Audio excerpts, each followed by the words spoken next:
Welcome to Southern Life. On today's video, we're going to try to understand why African Americans are over 3 times more likely to be arrested than anybody else in the population in Collier County, Florida. There's a lot we have to understand before I break down the statistics and analytics that I came up with. But before we get started, take a look at these two people. One of them is a lengthy criminal record. The other one, a simple moving violation. I want you guys to try to guess which one of these two people has the lengthy criminal record and which one has a simple moving violation. By looking and judging someone, it's very hard to tell what that person is really like. Unfortunately, in Collier County, Florida, African Americans are more than 3 times as likely to get arrested than other people in the population. And before we can understand that, there's a lot of background context we need to go through.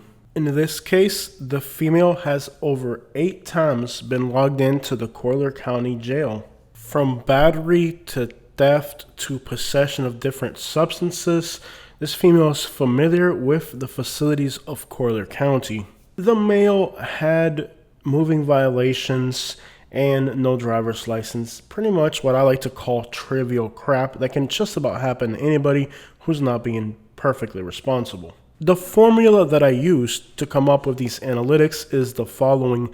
We looked at the arrests in Collier County, Florida in the year 2023, and then we broke down those arrests by race, and the statistics that I came up with are somewhat shocking. While African Americans are only 6% of the population in Collier County, Florida, when you look at arrest records, they are consistently at least 20% of the people being arrested. That means that African Americans are almost 3 times as likely to get arrested than the rest of the population.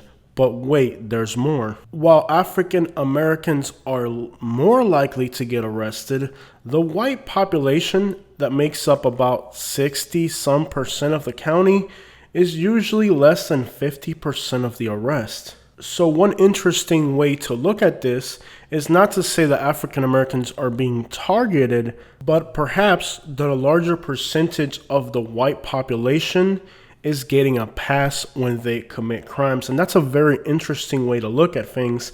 When we talk about African Americans being arrested disproportionately, a lot of times we say the arrest of African Americans is proportionately higher than the whites. But when you look at some of the reasons some of these people are being arrested, it's almost hard to justify these arrests. So before drawing conclusions, there's a lot of things we have to understand. Primarily that the vast majority of the white population lives in gated communities where the police officers just can't go in and start harassing and searching people needlessly, and that a vast percentage of the African American population lives in city grid patterns where the police has the ability to approach people and kind of bother them when they're not really doing anything that warranted attention. So while I'm going to break down these numbers for you, I also want you to understand the bigger picture, that the vast majority of the white population lives in areas that are gated and the police cannot just go in there and start to pick people up needlessly. And the vast majority of the African American population in this county is in areas that have high crime rate and the police presence is not only more strong but also more consistent. Now, we have done videos in places like Melbourne, Florida, where there's ODs and all types of bad things happening throughout the entire city, but the law enforcement puts the heat on just one particular area. That's not exactly the case in Collier County, Florida.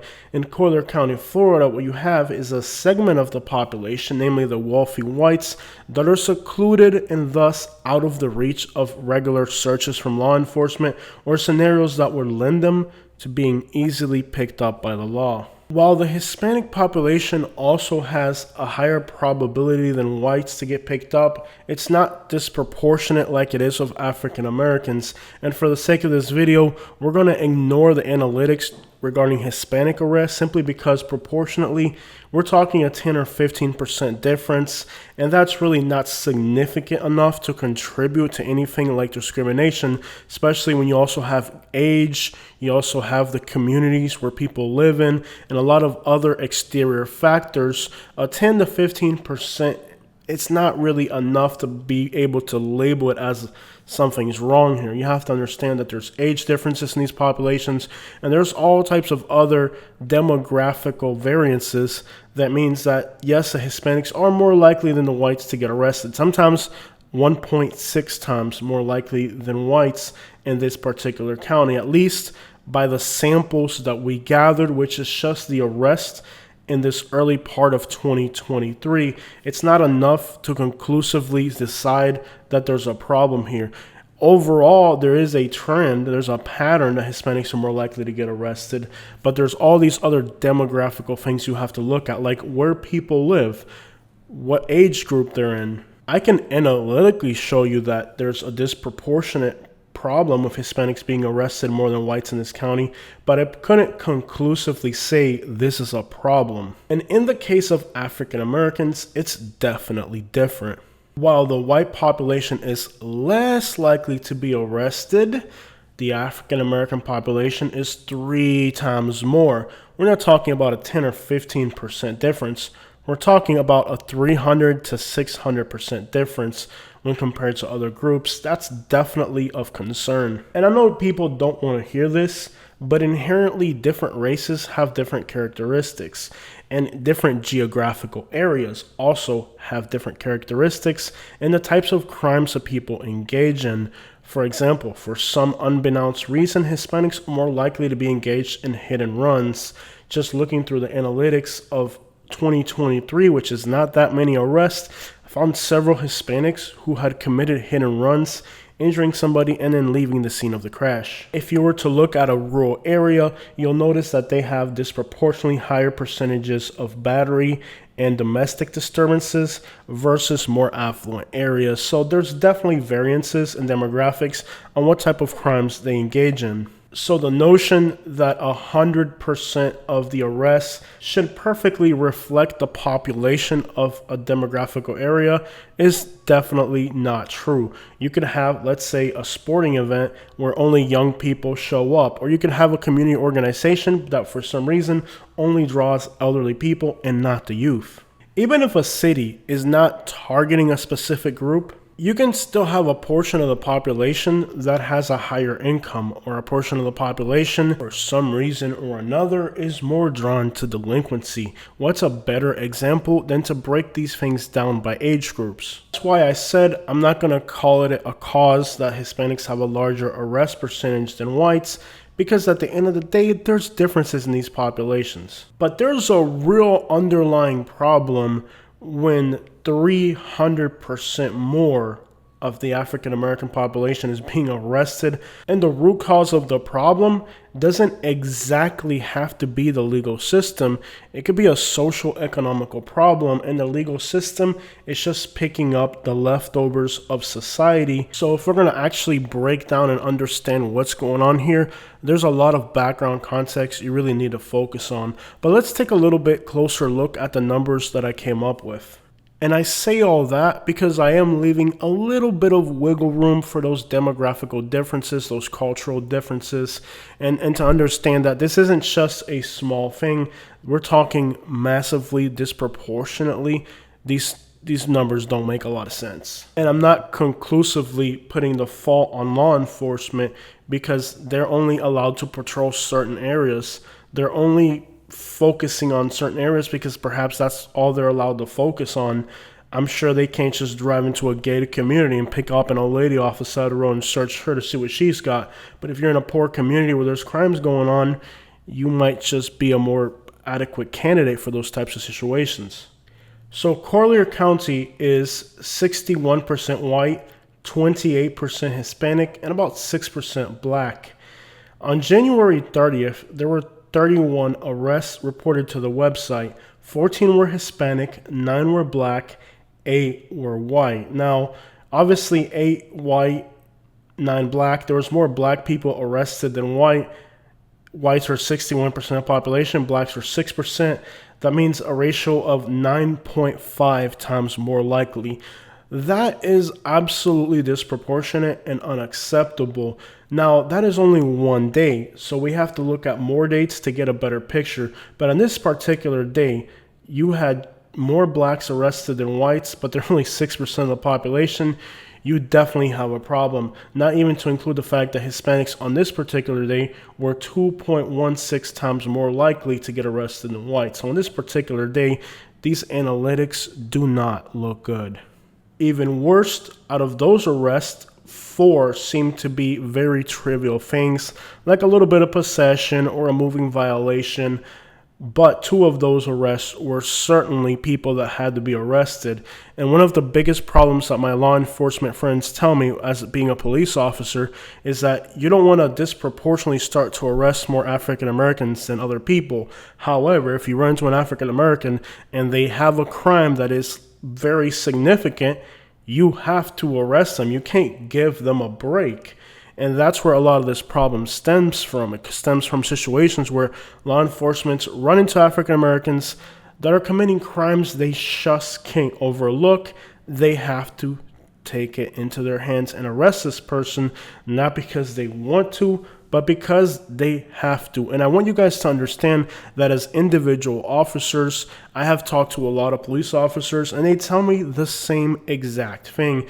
I don't want to have to arrest more African Americans than whites, but in the community that I'm working, this is what the territory that we're working feeds to us. If I run into somebody who's got definite criminal activity going on, I can't overlook that. I have to arrest them. So I'm not taking sides with any one of these arguments. I'm giving you guys the information so that you guys can absorb the problem without me leaning in one direction or leaning in the other. I'm just in the middle giving you the information and letting you decide. Clearly, the people walking into the Collier County jail do not evenly reflect the population of the county. What I personally find wrong isn't that more black people are being arrested. Where I think the problem stems from is that a huge portion of the white population is able to use their white mobility to escape a particular problem in society. And this problem is not unique to the United States of America. Take, for example, migrants coming to the United States from other countries. Many times it's the white population who's able to leave these countries. Perfect example here in South Florida is the Cuban population, where you have a way larger percentage of white Cubans in the United States than you do in the home country of Cuba. January 19, 2023, 30 people were arrested, 6 were black, 4 were Hispanic, 15 were white. Notice that 50% of the arrests were white, but 61% of the population is white, which means that whites still came in below their percentage, which means they're getting away with more stuff than other people. Surprisingly, on this day, Hispanics were only 13% of the arrests, while being 28% of the population. Means that Hispanics actually had a really good percentage favorable towards them on this particular day, but blacks were not as fortunate. Blacks were still 20% of the arrests, while being 6% of the population. Again, roughly 3 times more likely to be arrested than anybody else. It should be 2 out of the 30 that would be black, being that the black population 6%. On a day of 30 arrests, only 2 should be black. However, we're getting numbers between 4 to 6, which means throughout this whole thing, we figured out that blacks are about 3 times more likely to be arrested in Collier County. Out of the 20 days we studied, only on 1 occasion was the percentage of black people arrested less than the percentage of the population in the county, and it was only by like 1%, which means black people are just not getting a break when it comes to being arrested in this particular county. We hop on down to January 12th. We're looking for days where there were at least 30 arrests to avoid inconsistencies in these statistics. Again, 6 were black, 3 times more likely, the same as January 19th. 14 were Hispanic, 10 were white. So the white population was only 33% of the arrests, which is about half what it should be. So here you have a situation where whites on this particular day were twice as likely not to get arrested, while blacks were 3 times more. And what I find disturbing is a trend in opposite directions. It's very hard to justify trends like that. We're not talking 10 or 15% differences. We're talking white people are half as likely to get arrested, while black people are 3 times more likely to get arrested. There's definitely something wrong with that picture. And here's the real problem, that out of all those arrests, only one African American arrest seemed to be arbitrary. The others were considerably big crimes, hard to overlook, which means that law enforcement really didn't have an option but to arrest these people. So on a day like January 12th, when only one arrest was what I would call arbitrary and 5 were likely justified because of the severity of the crimes committed, you don't really give law enforcement any other option but to have to arrest them. Yes, we have a problem, but now are you going to let people walk who are committing serious crimes? That doesn't make any sense at all either. The approach that many law enforcement agencies have taken regarding this matter is simply to let people walk and to kind of match their arrest to the population, but they're doing it artificially by letting some people who are criminals walk. That definitely makes absolutely no sense. To be fair, it's going to take African American communities having the same level of education and the same workplace opportunities as everybody else in the population for this problem to eventually, in the long run, be worked out. And it goes beyond that. It also goes into the culture of people. Are African Americans going to take on the same materialistic approach of the economy as some white people have? I absolutely doubt it. It's just not within their culture to be that way. I think that African Americans care more about having free time for their family than overtime for retirement. It's a cultural thing. I'm going to say this to everybody. We all know that people in the suburbs wake up at 5 in the morning and at 7:30 at night they're still in traffic jams 6 days a week. So when people that are living in the suburbs have to work just extreme hours to have a better lifestyle than people in the inner city that are hanging out on a street corner or outside of a bodega, we can't really complain about how, it's not fair, because the people that have the advantage of education, have the advantage that they're not being bothered by law enforcement or harassed, they still have to put in a massive amount of effort. And also, I feel like within white Americans, the notion of failure is looked down upon so much more than with African Americans, because sometimes African Americans feel like they're excused by their situation to not have to try harder. We're people from a wealthy background that were given education and a lot of good things. There's no real excuse for you to be a mess up if everything was handed to you. So you have to understand that just the position of these two population groups are going to end up having completely different analytical information. That doesn't inherently make African American people worse. Take OD rates, for example. African Americans have a much lower OD rate than whites. Right now, the white population is the one that's having more deaths of disparity. Even though the black population has a very massive homicide rate, there's actually more whites dying from OD than blacks from homicide, which means that the disparity of the African American community might be homicides, but the disparity of the white community is ODs. Regardless, the white population is dealing with more deaths of disparity than the African American community. So while African Americans are being locked up and murdered, whites are ODing. So you have two completely different problems in different communities, and to just focus specifically on African Americans and say, well, African Americans are being locked up more, and ignore that, well, white people are not being locked up, but they're way more likely to die from an OD, which is possibly worse. You can get out of jail, but you can't get out of the grave. I want you to understand, especially if you're an African American person that's enjoying this video and this content that I'm giving you today, that you can't really expect analytics to be the same for everybody. Different communities have different challenges and different things they're going through. What is wrong is for some people to focus solely on the problems of African American communities and not mention, hey, here we are, the white population of Citrus County, Florida, is more likely to be murdered than the black population of Detroit or St. Louis. We've all heard Detroit and St. Louis have the highest murder rates, But they don't mention that you're more likely to die from an OD in Citrus County, Florida. How about this? Did you know that you're more likely to die from an OD in Naples, Florida than you are to be murdered in Baltimore, Maryland? Those are the types of analytics that just don't get put out there. So I'm telling you, yes, there is a problem in Collier County, Florida, but let's look at the bigger picture. Alright guys, I hope you enjoyed this video and that the information that I'm bringing you opens up a new perspective to the challenges that we are all facing as a community. On January 6th, 6 out of the 27 were African American, 22%, consistently 3 times more in Collier County is the rate we're coming up with. January 5th was 21%, so consistently there's no denying that this is a problem in Collier County. But I want you guys to think deeper about the root cause of this problem and not just the analytical information. There's a lot of way to manipulate analytics.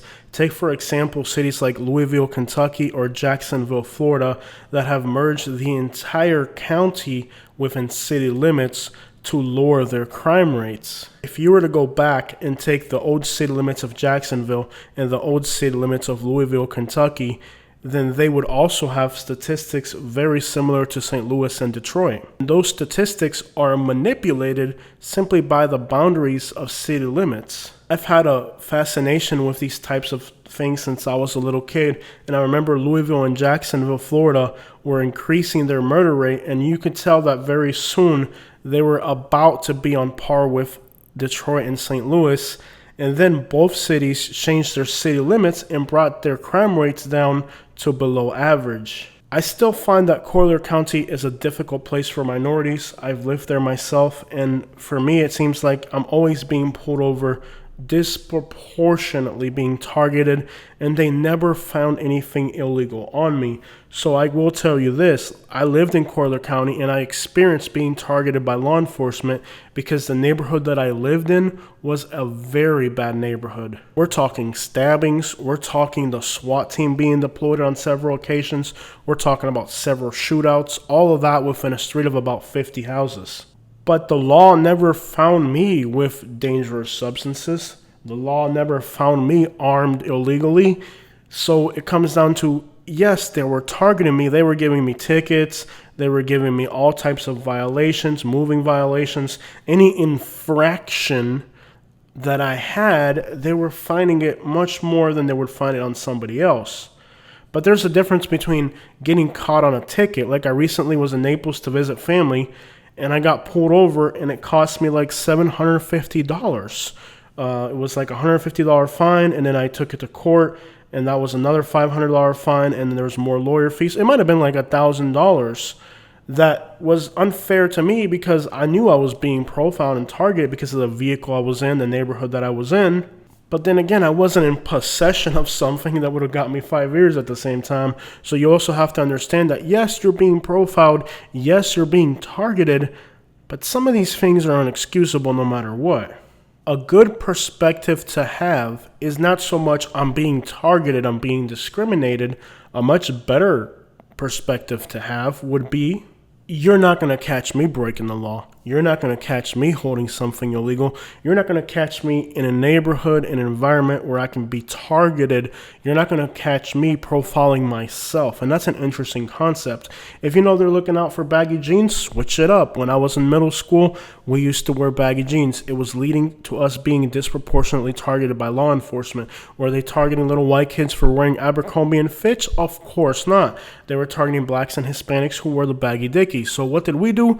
We switched it up to Abercrombie and Fitch. You know what happened? They immediately stopped bothering us because sometimes the mindset of law enforcement is predatory. They're looking for specific things. So try not to be the specific thing they're looking for.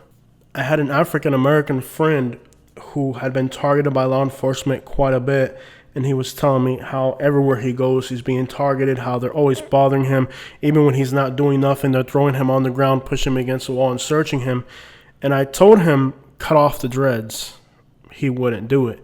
And I said, he told me about how they're meaningful to him. It was part of his culture and all that. And I said, well, I understand all that. But in order for you to stop this assault that you're going through, this injustice that you're being put through, you're gonna have to camouflage yourself better. And if you're wearing the dreads, it just almost certainly says the wrong message. And even if a white person were to dress the same way and carry themselves with gold teeth and dreads, they would find themselves being targeted by law enforcement more as well.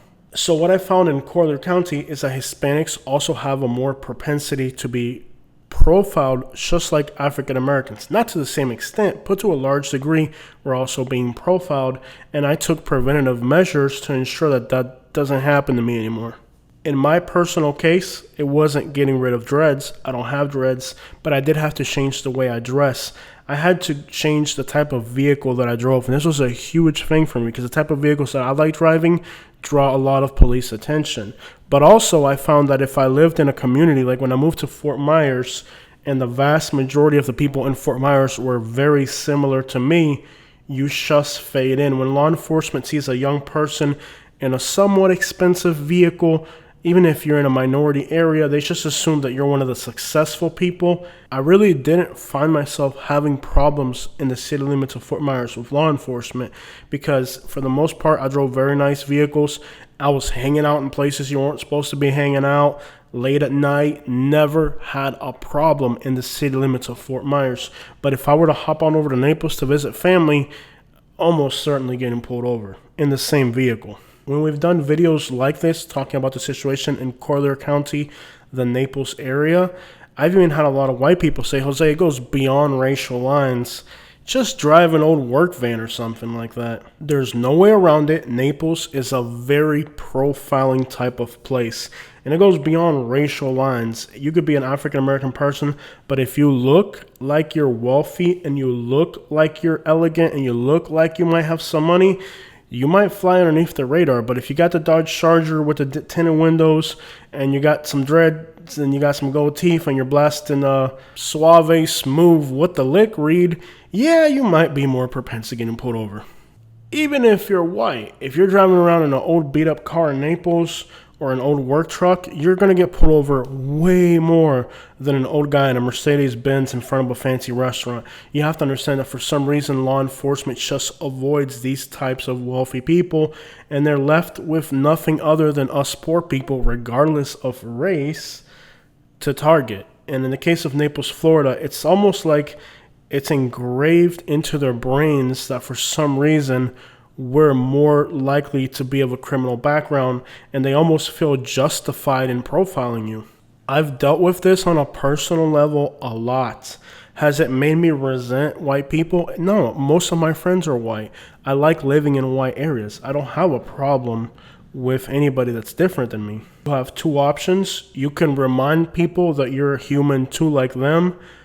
But and I did that for a very long time in Naples. I get pulled over and I say, hey man, why you pulling me over? Why don't you go pull over those people over there in the Mercedes-Benz? Man, why you gotta treat me like that? And I would talk to them like human beings and almost demoralize them for their behavior to make them realize that what they're doing was inappropriate. And I got bold with it. And you know what? Many times it didn't really go sour for me, but it didn't change anything. Your best tool is a preventative tool of figuring out what they're profiling and what you can do to make sure that you're not the one that's blank on that. And don't let it make you sour. Don't let it make you become like them, because ultimately that is really their goal. It's very interesting to me, now that I live in a somewhat wealthy suburban area, how white people in this particular area don't treat African Americans the way they do in a poor neighborhood. They just assume that if you made it to this economical sphere that we're in right now, that you don't have those characteristics that they themselves would probably profile somewhere else. And as I go through this part of Sarasota, I find myself watching African American families doing things in environments where perhaps in other places you don't see it happening. And well, I just find it interesting how that in some environments those prejudices do go away, but you have to be doing something on your side.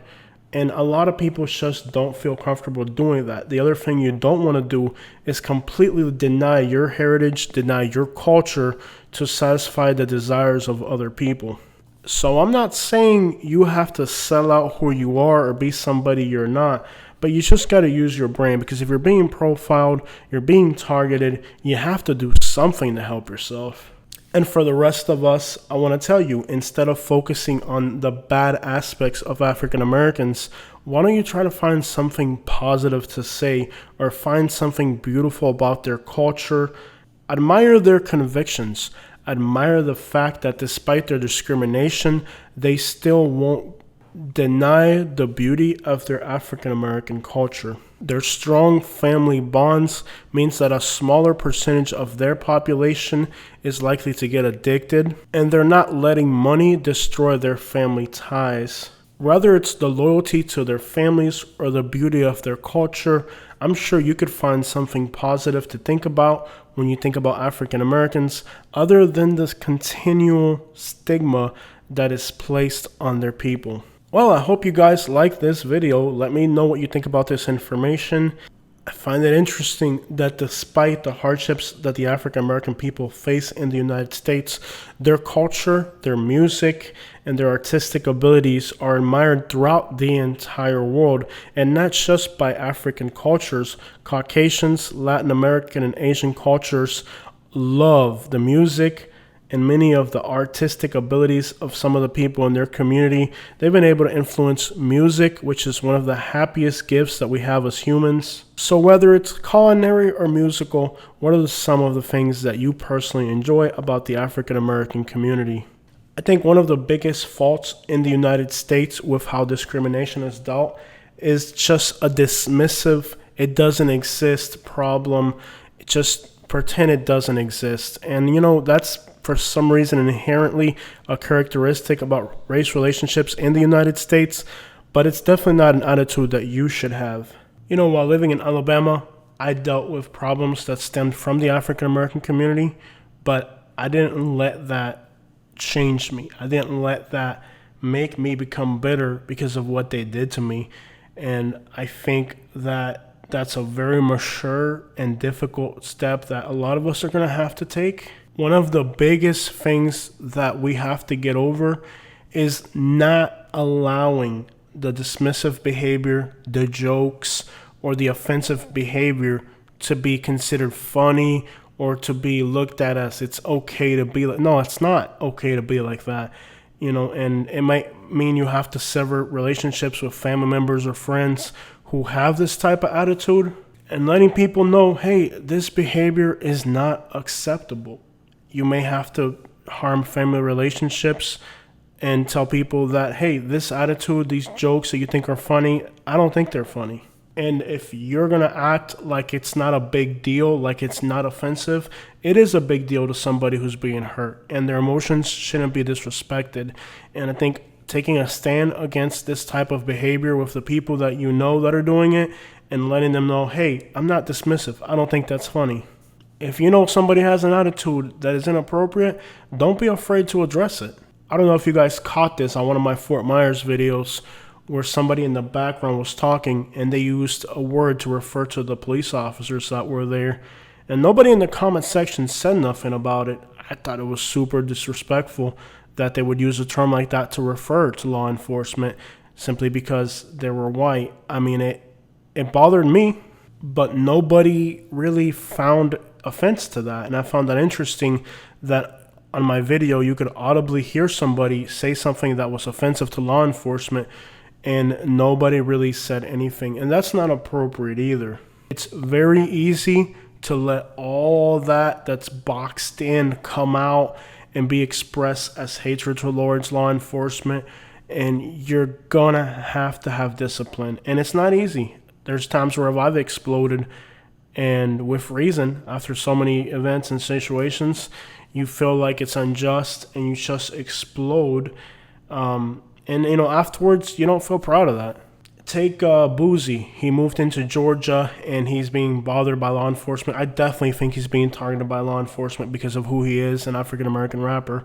And you saw the way he reacted to law enforcement, and you had other more mature African-Americans come along and say, hey, that's not really what you're supposed to be doing. It's not the example that you're supposed to be setting for your community, and it's not the easy thing to do, but you have to have discipline. Those outbursts aren't going to make your situation better. It's just going to justify the people that are doing wrong things to feel like they can continue doing them. So while it's not an easy situation to be profiled, you also have to have a lot of self-discipline and know that those types of outbursts are not going to resolve anything. While being pulled over, detained unnecessarily is definitely uncomfortable, if you have nothing to hide, you have nothing to worry about. You might pick up some infractions, you might pick up some moving violations, but that's about as much as they're going to be able to get you for if you're not breaking the law. One thing that I learned while living in Collier County, Florida, is that in the United States of America, being poor is almost equivalent to being a criminal, and being irresponsible and not having economical resources is almost on par with being a criminal, because a lot of things like not having car insurance, not having a vehicle registered, or just being walking on a sidewalk instead of driving a vehicle are going to make you more propense to be targeted by profiling, which equates to that in the United States, being poor is almost synonymous with being a criminal. It's not going to be easy. The odds are stacked against you. So if suburban people who have the education, have all of the law enforcement on their side, have everything protecting them when they break the law, instead of being targeted, they get the eye looking the other way. They have everything in their favor, and they still got to wake up at 5 in the morning, and at 7:30 at night, they're still stuck in that traffic jam. If the people who have it that easy have to try that hard to hold on to the American dream, how much more you that are being profiled? How much more you that are being targeted? And I think this is where we fail to say, I'm not going to let these adversities shape who I am. Yes, I know it's going to be harder for me. Yes, I know I'm being targeted. Yes, I know that what's being done to me is not fair. But I'm going to prove to you that I can be better. That despite the challenges that we're facing, I'm not going to let that define who I am. I'm not going to let that determine my outcome in life, because my willpower is so much stronger. Don't sit around and try to get food stamps and Section 8 and go on social media talking about how life ain't fair.